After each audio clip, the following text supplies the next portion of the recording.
are you, Evan? I'm doing great. I think the coronavirus situation, it actually went down. It started up coming back a little bit again. It's just due to a lot of factors, of which I know politically it's part of it because Yeah. next month is our general election. So you know how the politicians do it. Yeah. So people Oh, everywhere. So yeah, it's started rising up again, but I am. Or we are safe. We are doing great yeah. at this I, side. I think we're having the same situation in Uganda. I don't know if you've been seeing the news or Yes, yes, Facebook posts we've yes. been making. We're having elections also coming out in I think January there, and the Mhm. same thing is happening down the side. But for me as a person, I'm watching the COVID from my side and enjoying my Yeah. life. Yeah. So That's the most important. today, yeah, I wanted you to introduce yourself and then tell the viewers what you are, what you do, who you are. You may not tell them about our billions. You can keep that one and then tell them the other things. Okay. Yeah. Okay. So All right. my name is Evan Eghan. I am a graduate of University of Ghana School of Performing Arts. I graduated in 2016. Did my national service as an assistant there, and afterwards I just decided to just get out there from academia a little bit. Then I hope you can hear me though. Yeah, I hear you very well. Okay, great. Then, but before I graduated, I had already kicked off my acting career when I was in the third year. So I was like, okay, let me just fully commence my acting career. So I've been acting like since 2015 till Uh-huh. now, and Yeah. I've done a lot of works, feature films, Yeah. TV shows, short film, TV commercials, radio. Uh, Voiceovers, you can name them. Yeah. But I think some of the few highlights so far has been, I think 2018, I represented Ghana in a film reality TV show in Nigeria, of which I won with my group. So since then, that was actually like my official introduction into Nollywood, and that kind of platform or the relationship actually introduced me to a lot of filmmakers in Nigeria, of which I am even going to work with one of the directors from next month going in somewhere in Benin. So I have been around. I graduated as a film director and producer, but you know, in university you have opportunity to do a lot of things. So I was putting um, both film, making and acting together, even though I was doing other things like information management, database programming, and other things also as part of the courses that I was doing. But I knew I was fully focused in the arts. And so, even alongside that, I do a couple of other things that are film unrelated. But in terms of films, it's basically writing, acting, producing, directing. I've directed two, I think three short films of my own. I've directed projects for other people. I've written for other people. I've produced for a couple music videos. Yeah, so naturally that. And we put the film festival, which is Accra Indie Film Festival, Film Fest together. And one of the reasons was because most of the times when I'm in conversation with my younger filmmakers here in Ghana, everybody seems to be complaining about the fact that they don't get opportunity, they don't have a platform, and all of that. And I have had an opportunity to go to a lot of film festivals, including FESPACO, Burkina, Nigeria, South Africa, and all of that. So I felt it was an opportunity, it was a time for us to have something like that of our own, so that we'll be able to put ourselves together, have the related conversation on what we want for ourselves, as well as where the industry is supposed to go to.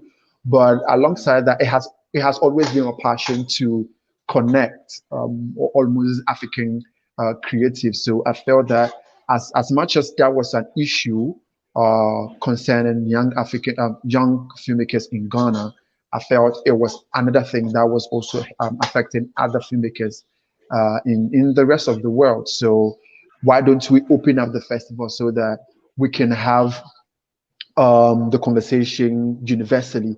as well as trying to see beyond our own locality and be able to think through the universal situation and see how best we can solve it. Yeah. So literally that is me as a Okay. person.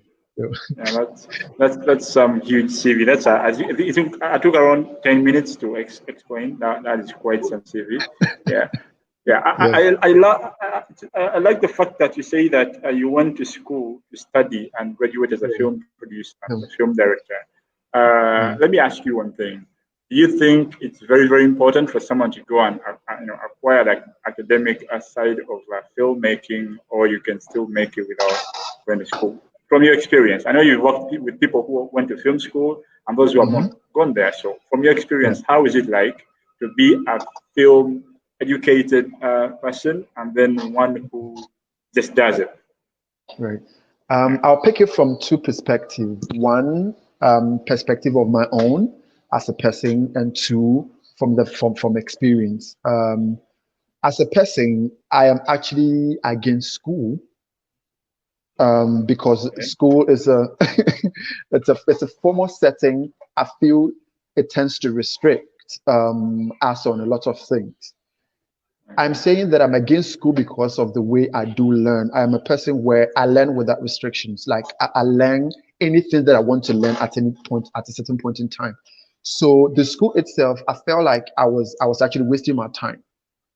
That's Oh, how I felt. Yes, I felt I was wasting my time. So um because you see, when I mostly say that, people confuse it to say that education is not. We tend to, it's like, we need to learn to do what we're doing, but it does not necessarily mean that you need to formally learn it. Now that we mm, have, I feel coronavirus has actually given us the best format of school that I have always wished for. That I can be okay. at the comfort of my home and learn what I want to learn, or get the Mm, instruction that I want to, because I feel like the time that I've been using moving back and forth can be channeled into another thing. So mm, um, I feel school is like it's an opportunity, or it's a privilege that if you get it, I think you should take it, because I went to school with a scholarship. So I felt if it wasn't because of the scholarship, I might have even dropped it after school. Not because like I can't okay. afford the fees, but I felt like I wouldn't want to go ahead with that kind of investment again, because from Mm, experience, most of the things that I learned in school were actually like the basics, like the foundations or the fundamentals of what we are doing now. So it is after school that the actual learning started. okay. Again, I think one thing I'll always be proud of with school is two things. There's something we call analysis interpretation. So it just opens up your mind into different perspectives that if your attention is not drawn to it, you won't be able to understand that this is where you're going.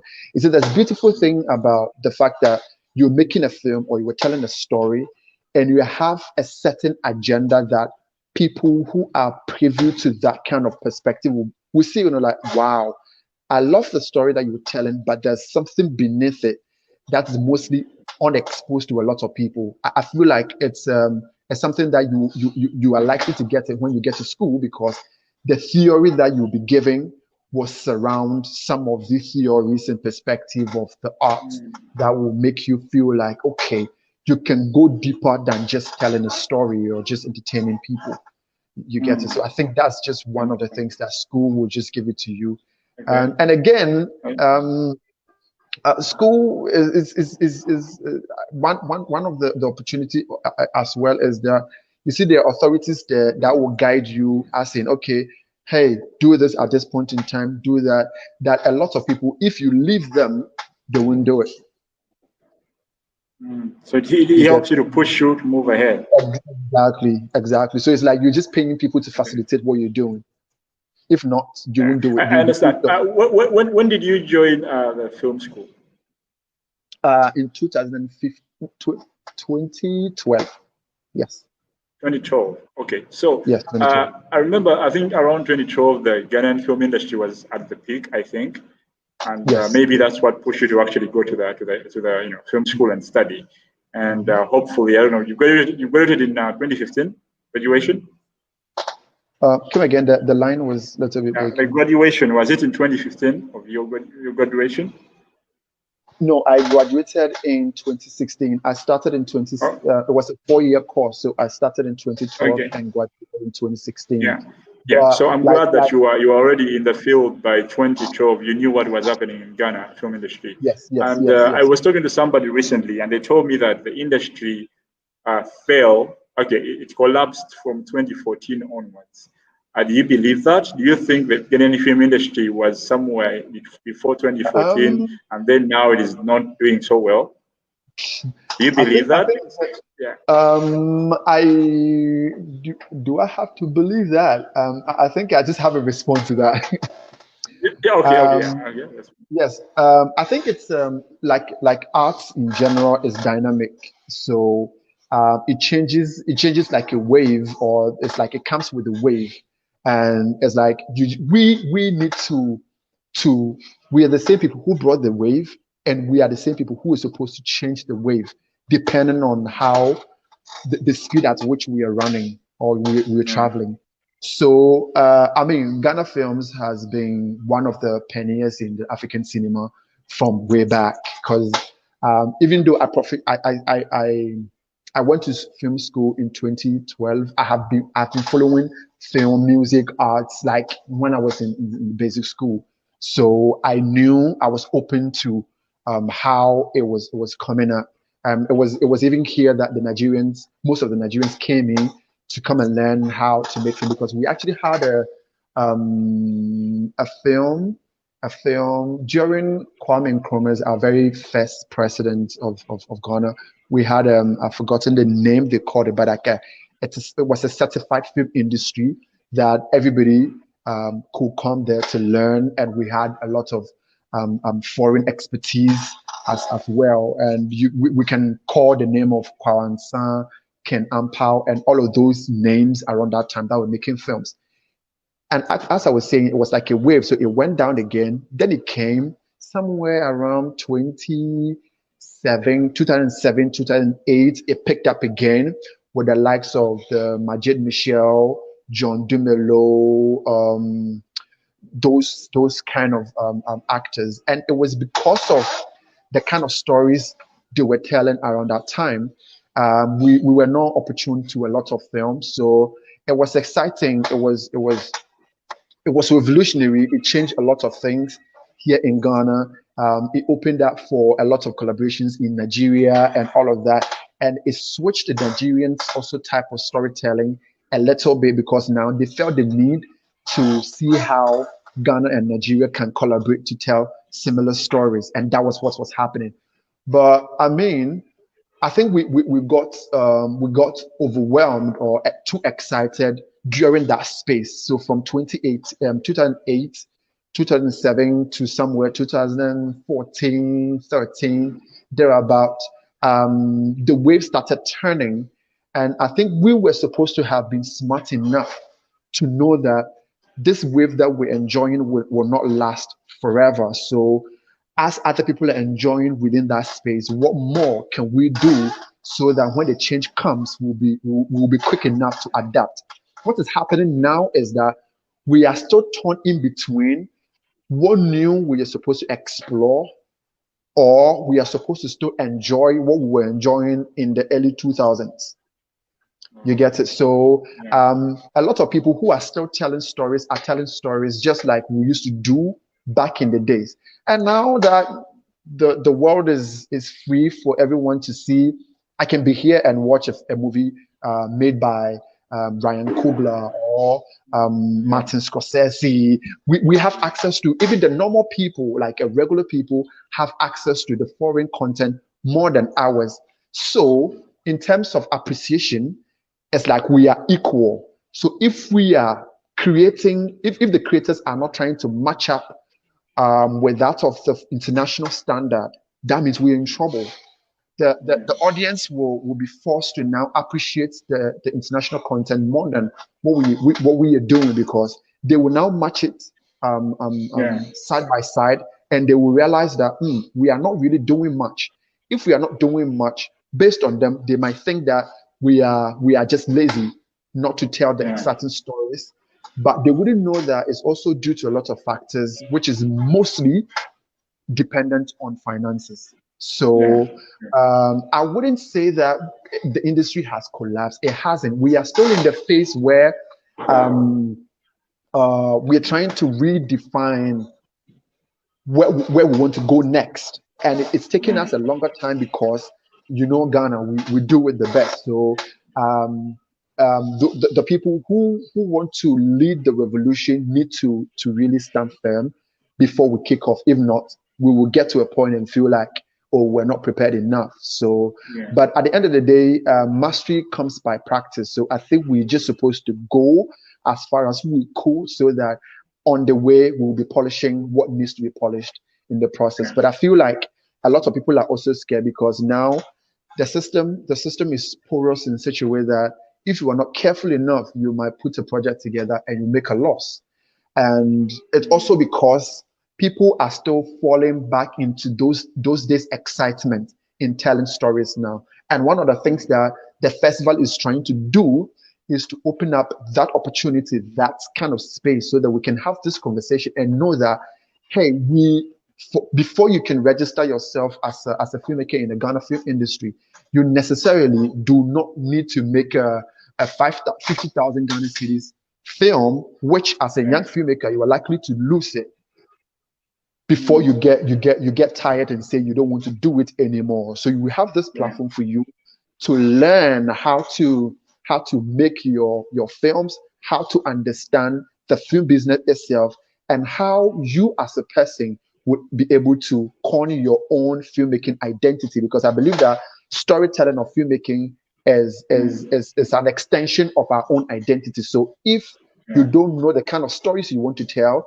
if you don't have enough grip of the information you want to put out there, then definitely you can't lie to anybody, because we are equally exposed to the information. So when you see that you are lying, we'll be forced to push back, and when we do, we might not be able to come again if the next time you're calling. So I feel like that's where the industry is now, but we will definitely get out of that space. There is something you talked about the audiences that are now comparing the content based on the other content they are exposed to.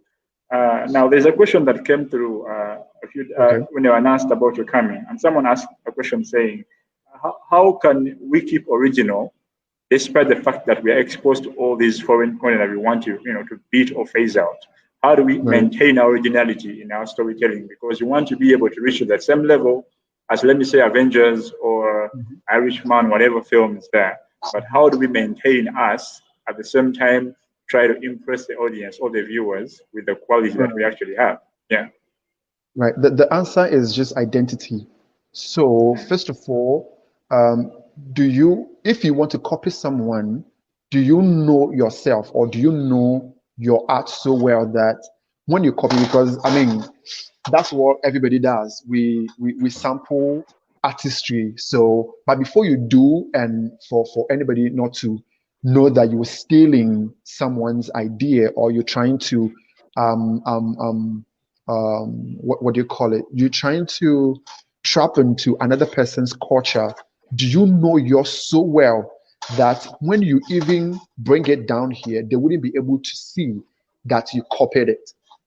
A typical example is, I don't know if you've read Olarotimi's Gods Are Not to Be Blamed. Have you read it? Okay. The Gods Are Not to Be Blamed is actually one of Greek's mythology that a Nigerian author called Olarotimi sampled, let me say, or adapted. But this man adapted that Greek mythology into Nigerian culture to fit so well that if you are not told about the Greek mythology, you wouldn't know that this was another culture story that this man adapted into the Nigerian culture. You get it? So you need to, first of all, in order for us to not to confuse ourselves with a lot of information, because we are actually in a world where you can easily be overwhelmed now. because the access of information is large. So you first of all need to, but unfortunately, as large as they are, it's not everything that you need. So if you know who you are, if you know your culture, if you know your art, if you know your style of filmmaking, you will be able to tell that this kind of film fits for you, or you can even do similar thing, but definitely fit into the people who you are making the film for, but not to Yeah. confuse your audience. And now, instead of telling a Ugandan or Ghanaian or Nigerian story, you end up telling an American story or an European stories, and people will not be able to connect with Yeah. the issues that you're trying to discuss. So we just need to know our culture and where we're coming from. That's perfect. Now, there are people who are watching right now, and you talked about you being an actor Yeah. for over 5 years now, I suppose. And Mhm. some people are curious more to know more about how did you start out, and what are the mistakes you learned along the way that Okay. you would not wish your younger self to not actually encounter or to avoid in terms of acting, because you began in the year 2014 or 12, I think you said 15 Mhm. there. Mhm. And how has it been? How has the journey been? Which mistakes have you done? What would you advise your younger self if you were to go back Okay. in time? What would you do Right. better? Yeah. So I remember when I started. I actually shot my very first film before I even went to university in 2012. So I think it was shot in 2011, and the film was released in 2012. So some of my mates had an opportunity to see the film, and were like, "Oh, you were actually the kind of the best actor in the people that were in this particular film." So then, even though before that time, I knew I wanted to be in the media, but I wasn't sure of which section of the media I wanted to fit in. I wanted to be a DJ. I wanted to be a radio presenter. I wanted to be a TV presenter. I wanted to be. So I did a little bit of all of these. I think in my first year of school, I did radio. I did TV. Uh, I did modeling a little bit from that time as well. Then I feel like I need to fully concentrate on acting. So what I did was that before I started, I wanted to do acting. I went to audition a lot of auditions, but I felt sometimes you feel like you were not good enough. Sometimes you feel like I told myself that I'm not going anywhere again. I want to now concentrate on the learning. So what I did was that as part of the school performing arts, you were supposed to it's not you're supposed to be part of a production. So there's a course they call production participation. It is not theory based, it's practical based. So you just need to pick a production and play any kind of role, either scenic design, is it directing or acting or costuming and all of that. So I went into directly into uh, acting. So I was on stage acting from like my first year to third year. So third year, I was acting on stage, and you know how hard is it on stage, and I know that I knew, but as well as much as I was acting on stage, I was still learning acting in the classroom. So I was in the classroom, I was on the stage, but I did nothing film within that period. So one time I went to a program that then I met Pascal Amanfo. I don't know if you know Pascal Amanfo. He's a Nigerian filmmaker based in Ghana. He's a prolific director, I should say. Yeah. Done a lot of projects. So I met him, and I went to him and I told him that um, I have been learning acting at the School of Film and Art for like 3 years now, and I can tell myself Wow. that I am ready to act. So So wait a minute. You said you first went to auditions and you failed, and you realized you need to learn more, and then you went back yes, to study yes, more and practice yes, theater and classes for three hmm years. hmm yes, Wow, for that's 3 years. some dedication. Wow. Yes, Okay, yes, so for and then three you years. went back again. So then I went to a program and I met Pascal Amanfo. Then I went to him. It wasn't even anything film related. I think it was a church program or some event like that. So I went to him and I told him that I've been learning to act for this period of time.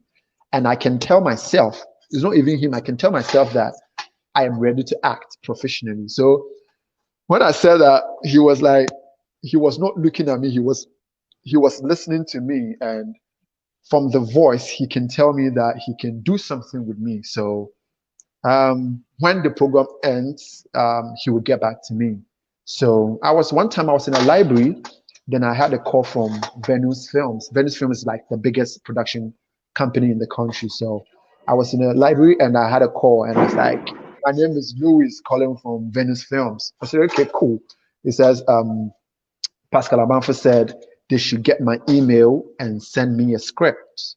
So that was it. That was how professionally it started. So I think from that time, it wasn't necessarily like going for auditions again. It was just like that. So should I say that in the beginning you couldn't approach Pascal Amanfo because you are not confident enough to approach him, but then after studying you got the confidence and then you could approach him. Yes. It was just that. It was just that. So I got the script. And you know how theater would do it. We are the one. We literally there's a phrase that we say. We chew lines. We literally eat lines. So we are not part of the people who come on set and be like, I have forgotten my line, and please can you give me time to know? We don't do that here. So you always get it right. Yeah. Exactly. So I when I got the script, they told me the shoot will be in 3 days time. So I had to kill the lines, get to be ready within that short period of time. Then they called again that I think they had a break.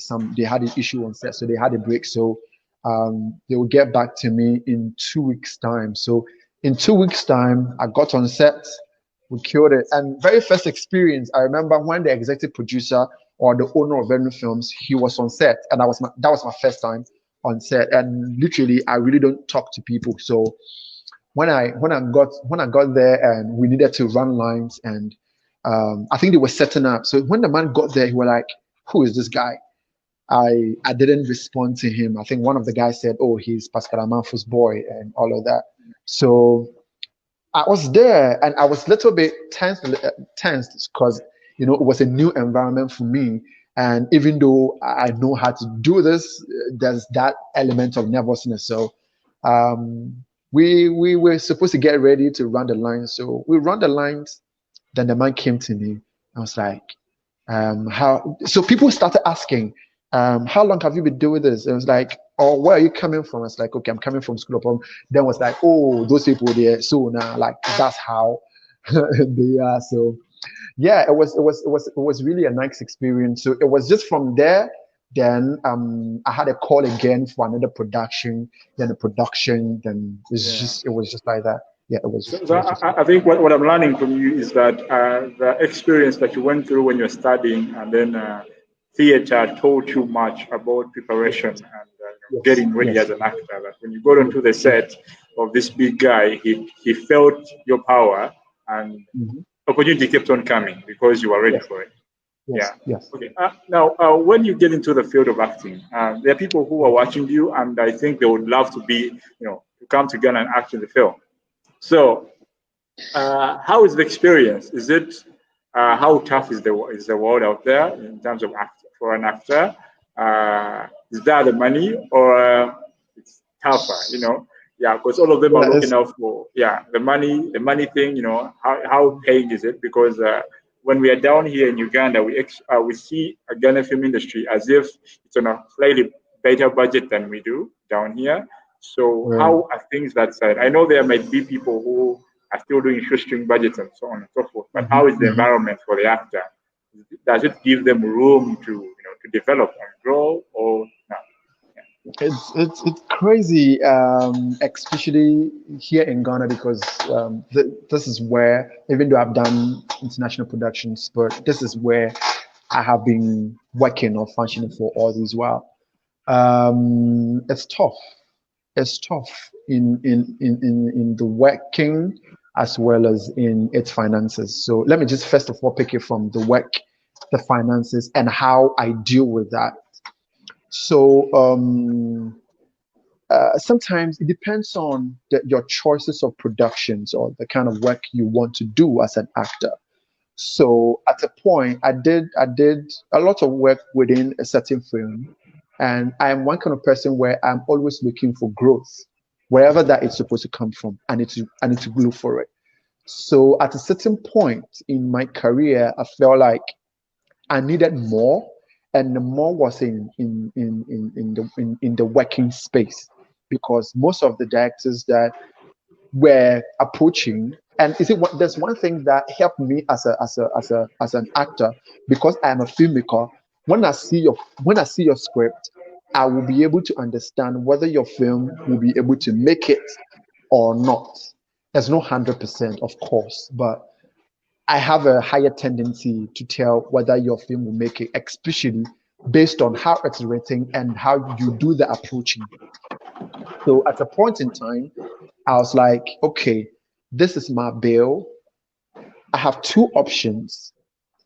Either your film, because people were coming in that, oh, the film, is not making a lot of money. So either they're coming in paying very little money, but that was not even so much of my problem. My problem was that some people will come and waste your time, and the film will also not see the light Right. of day. Yes. So I was like, okay, now either you pay me this amount of money, or we don't even work at all. So what's going to happen is that now it got to a point, if I see your script and I know that in order for you not to feel like I'm rejecting you, I'll just tell you this is my charge. So if you can't pay, then you go. But again, it also came to a point where I felt, in terms of the acting, I needed to challenge myself the more. So regardless of how much we're even paying, I might not even take the work, even if it's not good enough. And that was the point where I think people were like, "We are not seeing you so much in film," and all of that. And I said, "Yes, you're not seeing me so much." Let me ask you a question. You said Yeah, no matter how much they're paying you, if the story is not good enough or the film is not good yeah, enough, I'll do it. how do you know that this is good enough and this is not good enough? How do you tell? Is it formal? But I think, okay, one of the things that I also gained in the film school is something we call analysis interpretation. So with my skills in analysis and interpretation, as well as being a writer, being a filmmaker, and learning structure, like a plot structure, how stories needs to roll. When I see the script, I will be able to tell. It's like I will be able to tell, because Yeah. some people, there are some people who just want to learn to make a film, and some people who are making film. So I will be able to know whether you are the type who is learning to make a film. If you are learning to make a film, then maybe you don't need me. You need another person. Yeah. You get it? Because it's like you're just coming to do some kind of try and error. But look, not with me. It's like my Yeah. time is just too expensive for you to come and do try and error. Yeah. But Yeah. sometimes some people wants to do try and error, but you can see potential, Mm. right? And because you want to be part of the person's success story, you can Yeah. give it up. So the advice you're giving is that if you want to be able to tell whether something is good or not, take enough education, study, learn more Yes, yes, analysis and interpretation, yes, such that you can yes, be able to tell. yes. So just is it what some young filmmakers do come to me and were like, they're talking about all the problems that they think is the director's problem. But for me, even going to school, I feel like your ability to outsmart a lecturer or to steal during exam session is your responsibility, So you always have to right? outsmart your lecturer. There's that space that you need to outsmart your lecturer, because he or she knows that not all the things that he or she is teaching you is right. They know they're doing that because they are being paid based on the time they spend with you, not what they're teaching you. You get it? So they get paid based on the time that they spend with you. So let me ask you a quick question. In school, why do you think that during exams they will tell you that you have like 2 or 3 hours to answer all the questions? The answer to that question is that because the vital things that you need, or most of the vital things you need in the 13-week semester, could be given to you in 2 weeks, in 2 hours. It could be given to you in 2 hours. But they think it's your responsibility to know which ones you need and which ones that you don't.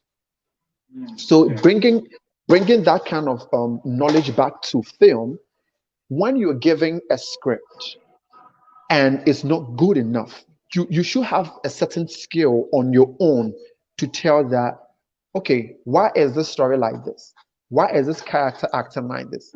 Why is this character doing this and not this? You get it? You know that if he's doing this and not this, and as well as the structure being this way, and filmmaking being like 80% energy, you know that when the tendency of the problems you likely to encounter when analyzing or interpreting the story or the script, when it falls on the filmmaker at a certain point and they are not strong enough, they are likely to leave the work. And that's why a lot of films don't see the light of day, because one, they don't see the end results of the film from before they kick off.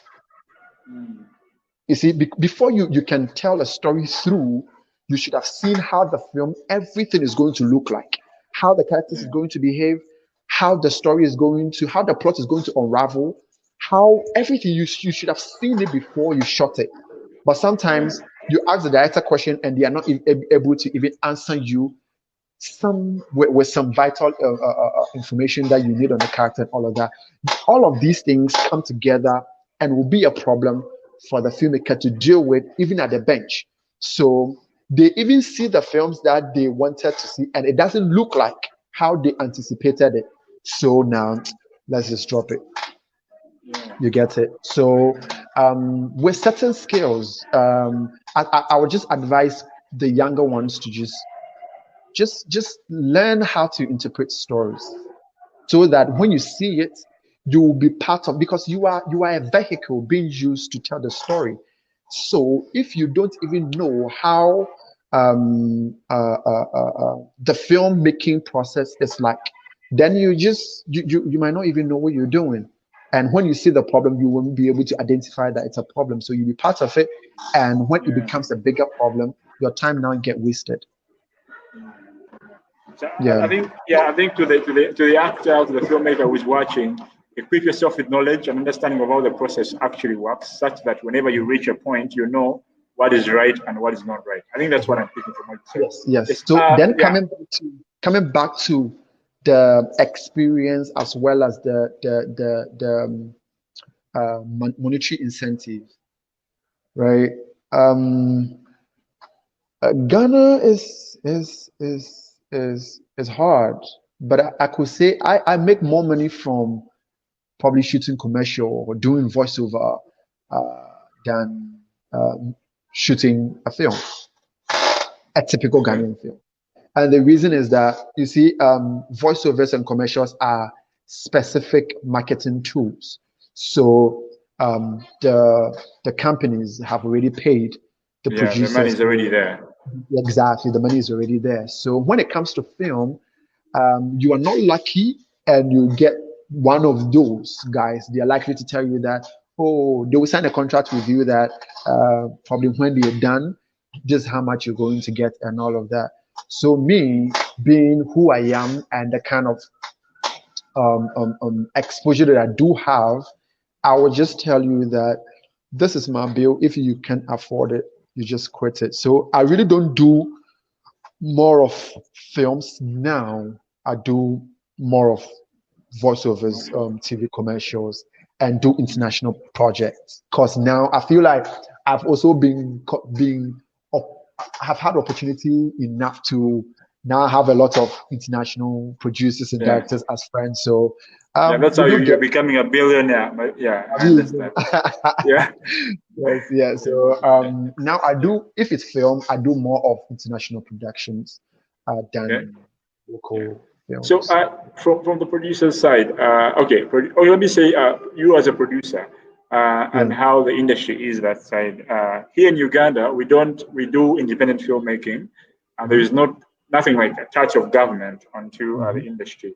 Is mhm. Ghana having government, attachment to the film industry? Is the government helping you in any way? No, the answer is no. It's Yeah, also independent. It's also yeah. independent here. I saw like Um, Ghana. Is it Ghana? What? Ghana Film authority. Film. Yeah, Film Authority. Authority. Yeah. Yes, Yeah. yes.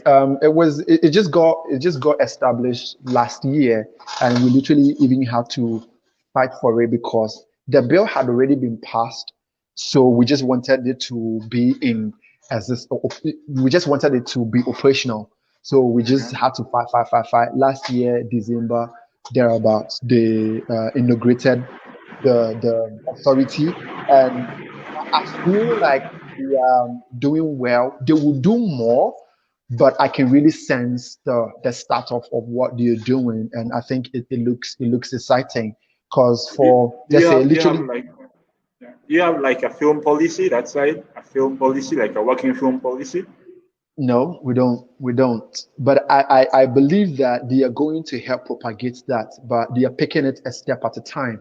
Because I feel that there's a problem with the producers as well, because we at a certain point in time we're just fighting for a lot of cinemas to be operational or to open and all of that.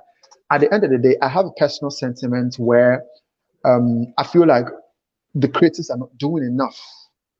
We are not fighting enough. We're not creating enough. We're not doing enough. So even if the opportunity are being exposed, do we have enough content to fill the space? Mm. You get it? It's like the zeal in our eyes is not strong enough. Mm. So it now becomes like, okay, so even if we give you everything, what are you going to do with that? Because there is another issue with the industry where most of the time the people who fight for government interventions are people who are actually not making films. So when the interventions Mm. do come, it is not actually invested in filmmaking. So at the It end of just the goes to day, those people. exactly, it goes to those people who are not making films, but they kind of representing filmmakers because Yeah. the filmmakers themselves are not daring enough to say that.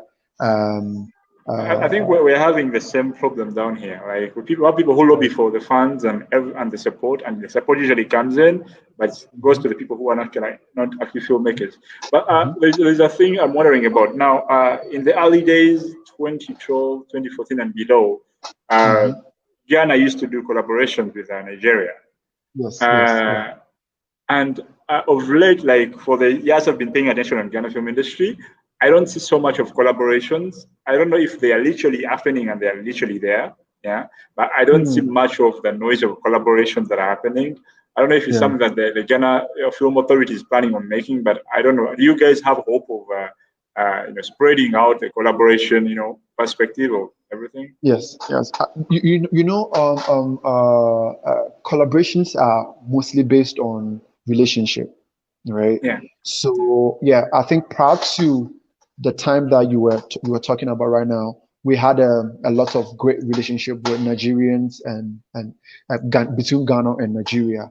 And Nigerians are like like Nigeria is like our sister country where we have a lot of things in common. So it's easier for us to do things together. And I think at a certain point when the Ghana film industry was booming, we thought that Nigerians were our problem. You Mm. get it? When we created the friendship, and it was getting better because a lot of Nigerians were moving from Nigeria to come make films in Ghana because it's easier. The atmosphere here is welcoming for anything, including Yeah. art. The atmosphere here is welcoming for Yeah. everything, including art. So the Nigerians were moving in here. So it's like most of their friends now felt like they were taking the work from them. So this is what happened. The Nigerians were still producing.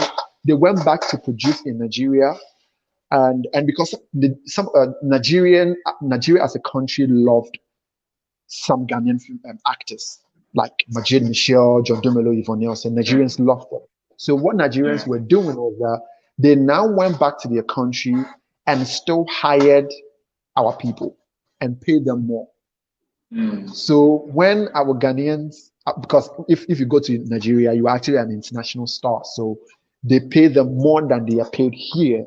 And as human as everybody can be, then you are now tuned in making more Nigerian films than Ghanaian films. You get it? So that was what happened. Then at a certain point in time, since they were moving our expertise from Ghana to Nigeria, we now started lacking here in Ghana. Then they also became so popular in Nigeria that they were being threatened in Nigeria as well. So it's like now you are no more welcomed in Nigeria. And when you come down here in Ghana too, it's like you've seen a lot of money that how much they're paying you will be too small. So you are not likely to take it. You get it? Yeah. So that's one of our problems. And that was also one of the reasons why like the friendship or relationship between Ghana and Nigeria collaborations got a little bit sour. But I'm saying it is not necessarily the industry itself. It is the people who were dealing in the industry at that time. And trust me, the industry is now sprung with a lot of new energy, new filmmakers, and all of that. So the perspective of collaboration that gave us the problem back then is not what is happening now. So now it's still, the space is as always as it is. It's still open for possible collaborations. Doing everything here in Ghana is actually smooth and peaceful, and it's like, because I've traveled to other countries and I can tell from experience that anytime that I come back home, it feels great to do anything here in Ghana. So Ghana I would say the same. I would say the same about Uganda. So you guys should also come and we do some stuff down here, and then we come and do some stuff up there. And literally, there are filmmakers who are watching. It's the filmmakers and actors who are watching right now, and they're wondering how can they get into the industry, Ghanaian film industry, and how can the filmmakers also get some Ghanaian filmmakers or actors down here? Because from my experience, for me to travel from Uganda to Ghana, it's actually visa free. I just go in and go out anytime. And if I wanted to be an actor, in the Ghanaian industry, how could it be working? How can it work? And if I wanted to get an actor from that side to this side, how would it work? Like, how would you, raise that up? Okay, so first of all, I'll talk about money. You need money. If nothing at all for transportation, nothing at all for transportation, accommodation, and two, you need to make friends, and you need to make friends, like build relationship, and the relationship should be based on pure expertise. Like, you know what you're doing. The person that you want to work with also knows what he or she is doing. So when you guys do come together, it's not like you have something to begin. You're going to begin on your expertise, or you're going to be disappointed at a certain point in time because you think the person is not up to the task that you want the person to do. You get it? So in order for us to have that smooth operation, we need to build that relationship first, and get money. And as again, what is the film or the storytelling that's just going to keep us. So we know that nobody is going to be disappointed at the end of the day, based on what we are expecting from each other, and build that kind of partnership. But if you're supposed to come do that here in Ghana, it's visa free. So if you get your plane ticket,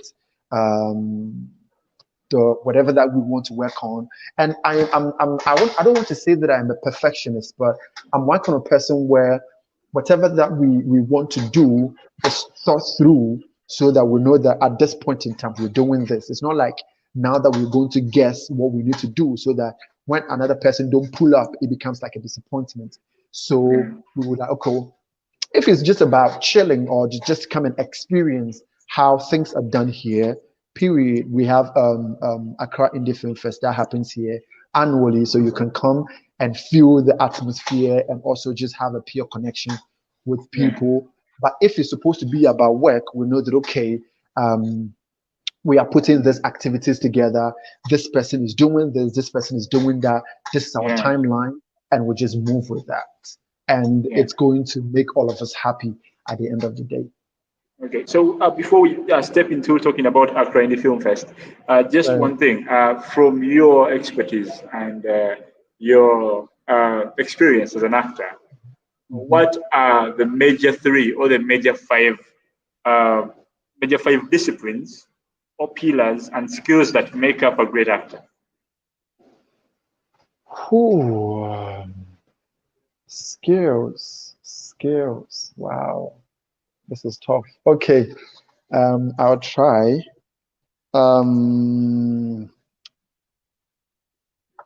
One should definitely be observation.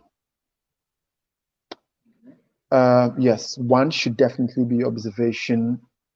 Two should be the art of listening. Not just listening, but the art of listening. Three. Wow. Three. Wow. Yeah, there are many, I know. So you're trying to pick out the best one. Yes. Three should be attention to yourself. Observation, listening, attention to yourself. Yes. Attention to yourself. And wow. Wow. Okay. Okay, so I think there are definitely other things, but I want to explain even the three that I have given in order to be able to cut across for people to get what I mean by that. When I say observation, I feel like it's the filmmaking or storytelling is life. So everything that we do is a replication of the life that we live. It could be the one that you're living, or it could be the life that another person is living. So you need to observe enough to be able to know when to switch at what point in time. Two, you need to listen, because I feel that a lot of people really don't pay attention, or they don't listen, right? They just hear things, they don't listen. But being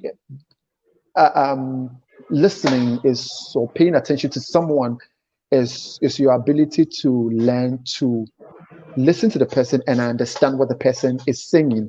And what people don't get is that a lot of people see, and it's like, oh, all these lines you learned it. Say yes, we learned it, but from what I learned from School of Performing Arts, you don't just learn your lines, you learn every other person's line. After learning all the things in the script, you learn your lines, you learn the other person's lines as well. So you don't just go there singing your lines, you go there listening and responding to your co-actor.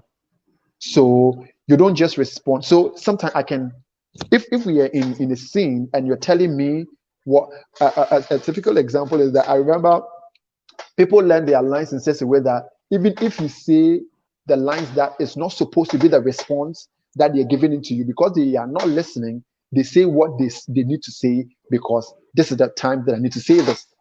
You get it? But if you're listening, you will know that what you told me is not the response to what I need to tell you. So it's like you have even jumped a line, or you are lying to me because you're not saying what you need to say to me. And I feel that is refreshing. That adds some kind of refreshment on the performance, so that people will know that, okay, you guys are on a journey. You are not just there singing lines. then the paying attention is, again, I feel one of it's actually major for me because, like I said, acting is a replication of life, but it's also based on my experience. So after I have observed and paid attention to other people, I need to pay attention to myself. So now, a lot of people wouldn't even know what makes them cry or makes them laugh.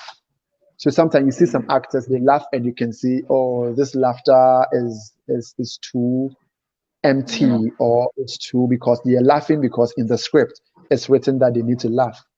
You get it? But if you pay attention to yourself and you pay attention to the conversation that's ongoing, you will know that everything will just come naturally. And again, most of the times, the roles we play are either us or it's far away from us. So if you don't know who you are, or if you don't pay attention to yourself, you wouldn't know whether this role is me. So you don't need too much of work because you can naturally get into that character. But if you also know yourself so well, you will know that, okay, this character is a little bit far away from me. So which other people I have observed that fit into this new character, so that I can quickly jump in from me or from myself into the next character that I'm going to play. And they are not necessarily they are not tangible skills. They are not tangible skills, but these are skills that you need to have them at the grip of your hand, so that you will be able to have that seamless performance in your acting or in your performance. Apart from that, you need to tangibly, you need to learn to act. You need to um, uh, learn a lot of things regarding the filmmaking tangibly, so that you'll be able to play a key role. It makes you outstanding. It will make you, people will see your performance, will be like, wow, whereas from this guy is different. This guy is, these are like the small things that makes other actors different from other people, because they're paying attention to some of these not tangible skills that we need as part of being actors. Yeah. Okay, that's perfect. Yeah, that's the best answer ever. Like literally, I enjoyed that. Yes, I believe the actor who is watching has actually learned from that. Now, there's a question that came through from a filmmaker down here. Is a Okay. VFX artist, and he was asking, how is the visual effects world in Ghana like? Like people who do visual effects, are they plenty? Is that working on your film projects? Or people are not using it so much? No, we are not using it so much. I think some time back, we have a local film industry that speaks our local dialect in the films.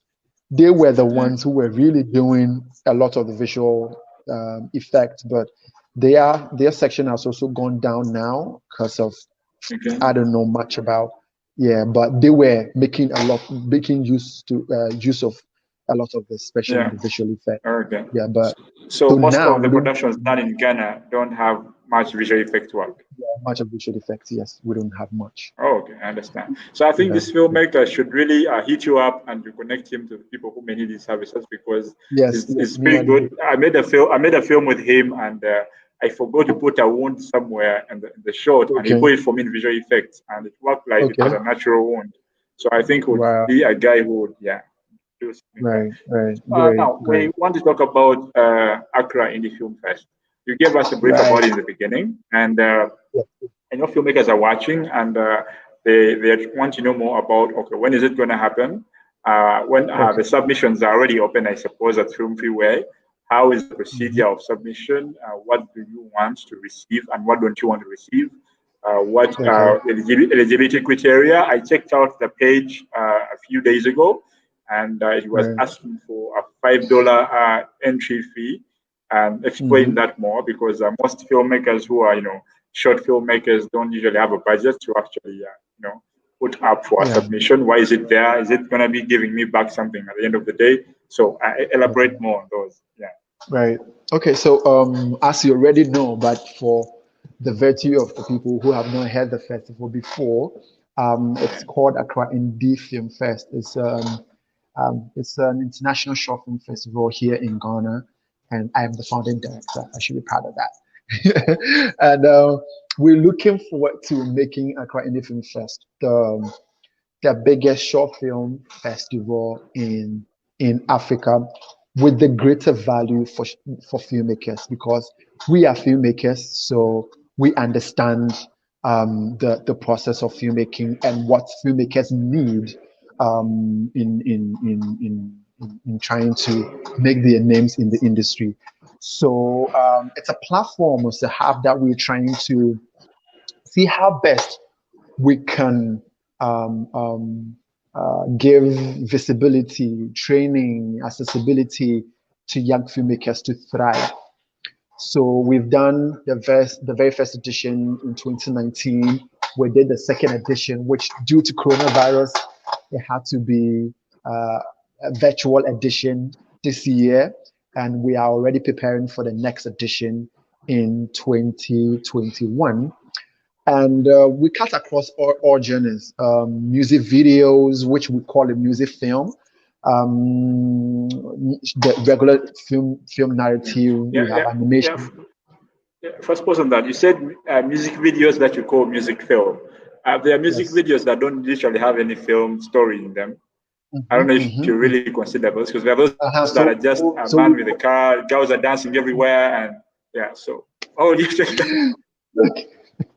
So okay, so the reason why we feel like music video is another film storytelling medium, but people were not paying attention to it. That was why they are telling stories about, they are not even telling stories, they are just shooting the girls standing by cars and poolside with bottles and all of that. Yeah. No, that's not what we're Okay. looking at. So All right. we're looking at little videos that really tell stories. And I Okay. know So, some so if there are any Ugandan music video film directors who have story-oriented music videos, they can submit. Yes, Okay. they can submit. They can submit it.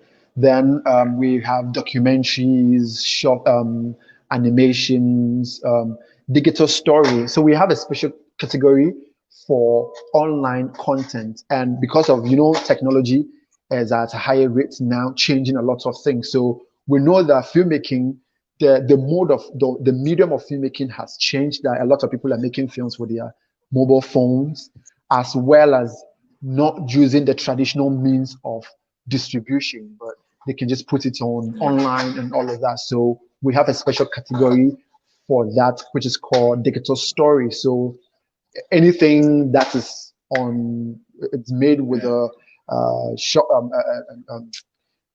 phone, or it's purposely for the digital platforms, is also qualified to be there. But you already know our standard, so you know that if you're submitting, you know you need to meet a certain standard before you'll be able to bring it in.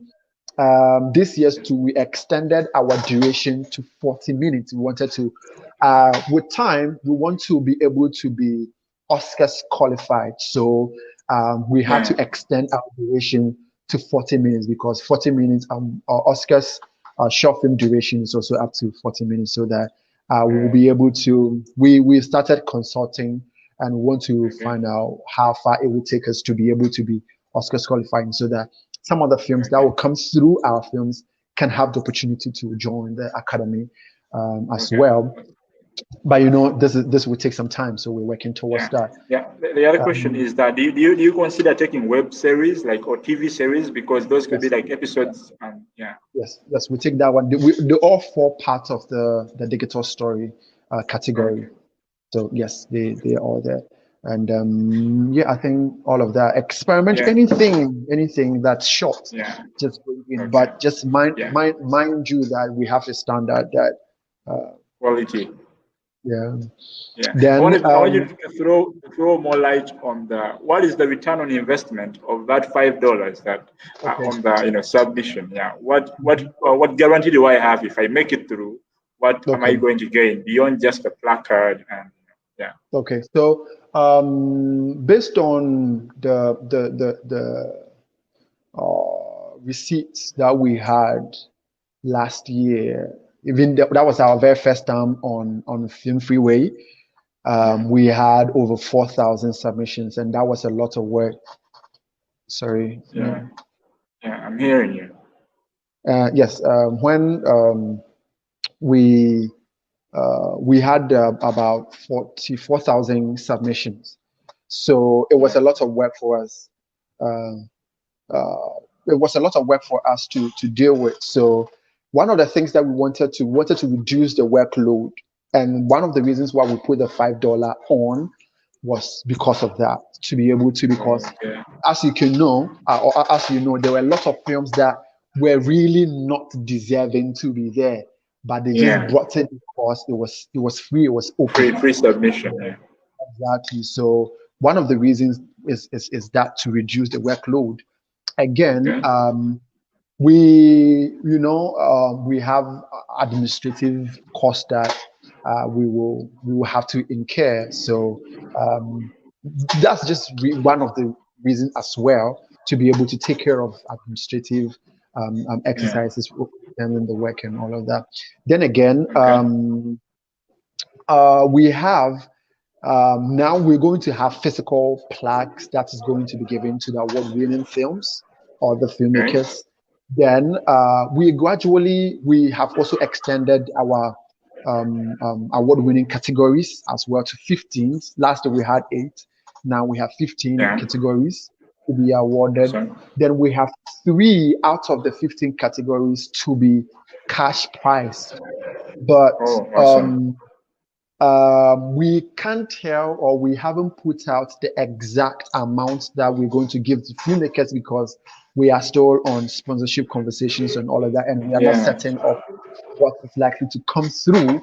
So yeah, that is Yeah. basically one of the reasons why But but we but, but put. you're sure of the prices, but don't know how much exactly, right? Yes.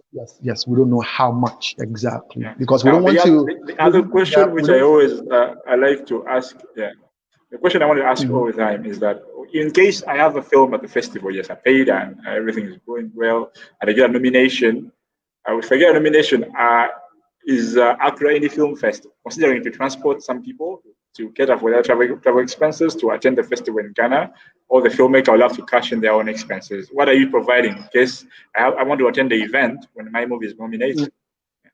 Okay, so you already know that we are just like, we are less than 2 years old. So, and the Yeah, 2 editions that we've had so far, I'm the same person that um I'm the same person that have been footing all the bills and all of that. So I would say that we haven't had sponsorship yet. So that promise of filmmakers coming to Ghana is not in our provision yet. Because I remember yeah, the first edition, we had some filmmakers coming through from Nigeria and Sweden and yeah, all of that. They came through at their own cost. But this yeah, year, one thing that we are able to guarantee with all international filmmakers who would like to come, because I've had a lot of calls for a lot of filmmakers who want to come through for the festival yeah. next year, is we are likely to have a partnership with some of the hotels here, which will give Okay, which all will right. give discount to our filmmakers who will come in. So if you're supposed to pay, say, $200 per accommodation, you are likely to pay $100 because the festival Yeah, has a partnership with them that they're taking half of the cost. awesome. So Okay, far, that is what I can confidently say, because yeah, we are almost done with that conversation. But okay, we are also going to pick up a conversation with some airlines to also yeah, see what they'll be yeah. able to I provide. was about to talk about that. Yeah, Yes, what they'll be able to provide for us. yeah, But I would say we are still young, so we'll pick up the conversation and just look forward to future yeah. developments. But we're True. trying. Yes, we're trying That's the good. best. Yeah. Nevertheless, whether you're gonna cater for mine or not, I'll come to Ghana next year. Allow to attend the festival. You need to Yeah. come. You need to come. Yeah. I'll have to be there. Yes. I think we've literally zeroed down to almost everything, and Yeah. the other thing would be mostly your last remarks to the people who have been watching. And yes, it's been very, very educative what you've been sharing with us. And I Right. appreciate your time and your knowledge, because most of us who are watching, we didn't go to film school to study these things. and then we got a chance to actually hear from the person who went there exactly. Yes. Right. People who want to work with you in terms of filmmaking, in terms of casting you in a film. It could be a movie in Uganda, or there could be actors who want to work with you as a producer in one or another. How would that go about? Should they reach out to you? And yeah, something. Yes, yeah, for sure. I'm always everywhere on the internet, so it's easier for me to be found on IG, Twitter, on Facebook as well. Regarding possible collaborations and all of that, I am always open for international collaborations. We've been doing that, and even back in school, it was one of my dreams to be able to have a project that has a lot of young filmmakers in the whole of Africa. We'll just come together and see what we'll be able to put together. Even the festival, what we're trying to do this year is to run an incubation program as part of the festival this next year. So, but unfortunately, because we are now starting, it's going to be locals. But hopefully, with the year to come, we'll be able to open it to other international filmmakers to also come through for the incubation program, and they can be taxed to make a continental hits film. Who knows? Yeah. So. True. I'm personally available for all of that. And you see, the key thing I always talk about when it comes to this is relationship. We need to be able to trust ourselves to know that this is what we want to do before anybody gets disappointed and regret the decision from the set go. So yes, my last word to everyone will also be that we should be able to open. Let's create friendship. Let's learn. Yeah. I'm still learning myself. I'm still learning. If I say I'm still learning, it's like I'm just 5 years in the industry, so I'm learning every day. So I'm looking forward to anybody that is willing to help me learn anything new or teach me anything new or collaborate on anything. I'm always available Exactly. to create a masterpiece. Yes. Awesome. Yeah. Then one last thing is that okay, this is coming from CinemaUG, the platform that is hosting us. We would like to collaborate with you as CinemaUG and Accra Indie Film Fest to see how best we can work together. Yeah, based on what we can do as CinemaUG, and then we see if we can be able to push the festival beyond to our eyeballs and something like that, and then we see how we can strike something together as we go ahead. Awesome. And hopefully I'll attend the festival next year with some of the CinemaUG workers. It's not supposed to be hopefully. You need to be here next year. I need to be there for real. I need to see those billions you have. Yeah. Awesome. Yes. I really can't wait. Yeah. Otherwise, Evan. Yes. Thank you so much for having me on this platform and being in Uganda as well. Uganda is one of the countries that I would really love to visit anytime soon. I'll come there, then I'll pick you up and we come back together. Right, that'll be great. So thank you so much, CinemaUG, and I look forward to the collaborations, the partnership that we can put together for filmmakers here in Ghana, in Uganda, even across board.